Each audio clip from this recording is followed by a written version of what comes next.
Hello, আমার নাম পুরুধাউন এবং আজকে এই ভিডিওতে আমরা ফসফরাস নিয়ে কথা বল।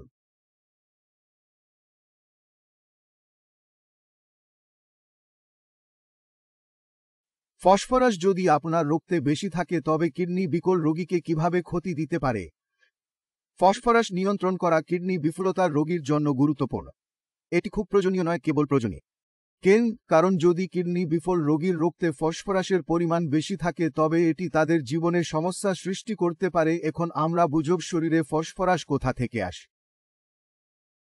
ফসফরাস আমাদের খাবার থেকে শরীরে প্রবেশ করে। আমরা যা খাই না কেন সেটা আমাদের শরীরে ফসফরাস কম বা বেশি থাকতে পারে। এখন এই ফসফরাস একটি জিনিস যা ক্যালসিয়ামের পরিবর্তে হয়। এখন চিন্তা করুন, শরীরে ক্যালসিয়াম কোথায় পাওয়া যায়? ক্যালসিয়াম আমাদের হাড় রয়েছে। আমাদের রক্তে ফসফরাসের পরিমাণ যদি বেশি হয় তবে ফসফরাস হাড় থেকে ক্যালসিয়াম সরিয়ে ফসফরাস দিয়ে প্রতিস্থাপন করবে। এখন আমরা সবাই জানি ক্যালসিয়াম খুব কঠিন। আমাদের দাঁত ও হাড় ক্যালসিয়াম দিয়ে তৈরি হয়, সেই কারণে খুব শক্ত। কিন্তু ফসফরাস খুব নরম একটি। যদি আপনার শক্ত হাড় নরম হয়ে যায় তবে আপনি কি দেখবেন? হাড়গুলি কমজোর হচ্ছে, ওঠা হচ্ছে, শীঘ্রই ভেঙে যাবে। আপনি অনেক খাবার খেলে হাড় ভাঙা শুরু হবে, কারণ এতে ক্যালসিয়ামের পরিমাণ কম এবং ফসফরাসের পরিমাণ বেশি। তাই হাড় সুস্থ রাখতে কিডনি বিকল রোগীদের তাদের শরীরে ফসফরাস নিয়ন্ত্রণ করতে হয়। সুতরাং আপনি এটি কিভাবে নিয়ন্ত্রণ করতে পারেন এটাও জেনে নেওয়া যাক। ফসফরাস নিয়ন্ত্রণের প্রথম উপায় হল শরীরে বেশি ফসফরাস খাবেন না। যখন আমরা শরীরে বেশি ফসফরাস না খাই তখন এটি শরীরে ঢুকবে না এবং ক্যালসিয়াম প্রতিস্থাপন করতে পারবে না। এখন জেনে নিন কোন খাবারে ফসফরাস বেশি থাকে। আমরা এটা আপনার স্ক্রিনে দেখাব। এখন আপনি তাদের ভালো মনে রাখতে পারেন। সর্বদা মনে রাখবেন যে তাদের কম নেওয়া উচিত বা সেগুলি না নেওয়ার চেষ্টা করুন।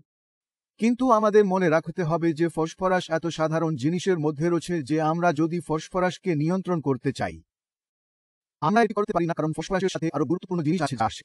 যদি আমরা সেটি বন্ধ করি তবে আসছে গুরুত্বপূর্ণ বিষয়গুলোও বন্ধ হয়ে যাবে, যেমন অন্যান্য ভিটামিন এবং খনিজগুলি। সুতরাং আমরা কিছু পরিমাণে কাজ করতে পারি, কিন্তু আমরা সম্পূর্ণ ফসফরাস খাওয়া বন্ধ করতে পারি না। সুতরাং আমাদের দ্বিতীয় বৃহত্তম উপায় হল ফসফরাস শরীরে প্রবেশ করছে কিন্তু এটি হাড় পৌঁছানো উচিত নয়। এর উপায় হল ফসফরাস বাইন্ডার ব্যবহার করা। এই ঔষধগুলি আমাদের খাবারের সাথে নিতে হবে। এগুলো খাবারের সাথে নিতে হয় এবং খাবারে থাকা ফসফরাসটি রক্তে পৌঁছানো হয় না, কারণ যদি এটি রক্তে পর্যন্ত পৌঁছে যায় তবে এটি হাড় পৌঁছবে। কিন্তু যদি এটি পেটের ভিতরে থাকে এবং পাকস্থলীর মাধ্যমে বের হয় তবে রক্তে চলে যাওয়ার কারণে হাড়গুলি ক্ষতিগ্রস্ত হতে পারে না। এই কারণেই সমস্ত কিডনি ব্যর্থ রোগীরা সেলভামির নামে পরিচিত ফসফরাস বাইন্ডার গ্রহণ করছে এবং এর অন্যান্য ব্র্যান্ড নাম আছে। এখন জিজ্ঞাসা হয় যে যদি ফসফরাস কারণে আমাদের শরীর থেকে কিছু হারিয়ে যায় তবে আমরা কি অনুভব করব? আমরা কিছু অনুভব করব। তাই যদি আমাদের হাড় দুর্বল হয় তখন প্রথম সমস্যা হল ব্যথা। আপনার শরীরে সম্প্রতি হাড়গুলিতে বিশেষত ব্যথা অনুভব করতে থাকবে। এখন মানুষেরা হাড় ব্যথা বুঝতে বুঝতে সমস্যা হচ্ছে। হাড় বা ভরে এটি ঘটছে তাহলে কারণ হাড় উপরে আছে এবং ভর তার উপরে আছে। এখন আমরা কিভাবে বিচার করব যে এটি হাড় ব্যথা নাকি মাংসপেশি শাসন? তাই জানতে পারবেন সহজ একটি উপায়। আমি যদি কিছু চাপ দিতে থাকি এবং সেই ব্যথা বাড়ছে তবে সেটি হাড় ব্যথা। আমি যদি কিছু চাপ দিই, তাপ প্রয়োগ করি এবং ব্যথায় স্বস্তি পাই তবে এটি ভর শাসন।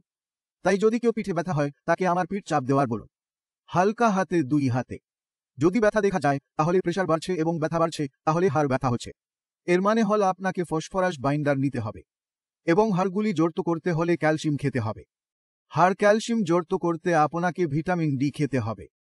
সুতরাং আপনি বুঝতে পেরেছেন যে যদি আপনি এত কমপ্লিকেশন এত বেশি ঔষধ না খাওয়ার ইচ্ছা করেন তবে প্রথমেই ফসফরাস সরিয়ে নিতে হবে বা ফসফরাস কম থাকা জিনিস নিন।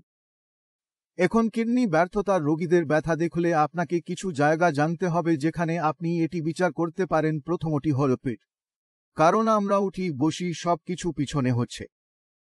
তাই যদি পিঠে ব্যথা হয় তাহলে শরীরের কোথাও সমস্যা হচ্ছে কিনা তা জানা উচিত, ক্যালসিয়ামের অভাব না হোক বা ফসফরাসের মাত্রা বেশি হলেও। দ্বিতীয় স্থান হল হাঁটু থেকে পিঠের মাঝখানে, যাকে শিনবোন বলে। এখানে আমরা সবচেয়ে বেশি ব্যথা অনুভব করি। যদি শিনহাড় ব্যথা হয় তবে কোথাও না কোথাও শরীরে সমস্যা আছে, এটা দেখা যাবে। তাই যদি আপনি কিডনি ব্যর্থ রোগী হন এবং শরীরে ব্যথা হয়, তবে দেখুন কি হাড় ব্যথা হচ্ছে না। যদি হাড় ব্যথা হয় তবে এসদের সাথে ফসফরাস বাইন্ডার যোগ করুন। দ্বিতীয় কাজ হল ক্যালসিয়াম সাপ্লিমেন্ট যুক্ত করা। কিন্তু হাড় ক্যালসিয়াম সাপ্লিমেন্ট জট করতে হলে, যেহেতু আমি আগেই বলেছিলাম, ভিটামিন ডি সাপ্লিমেন্ট ব্যবহার করতে হবে এটি ফসফরাস সম্পর্কে। তবে আপনার মনে যদি কোন সন্দেহ থাকে এবং আপনি কিছু জিজ্ঞেস করতে চান, যেমন কিভাবে ক্রিটিনিন ও ইউরি কমাতে হয়, কিভাবে আমরা আমাদের জিএফআই বাড়তে পারি এবং সহজে একটি জটিল জীবনযাপন করতে পারি, তাহলে আপনি এখানে জিজ্ঞাসা করতে পারেন।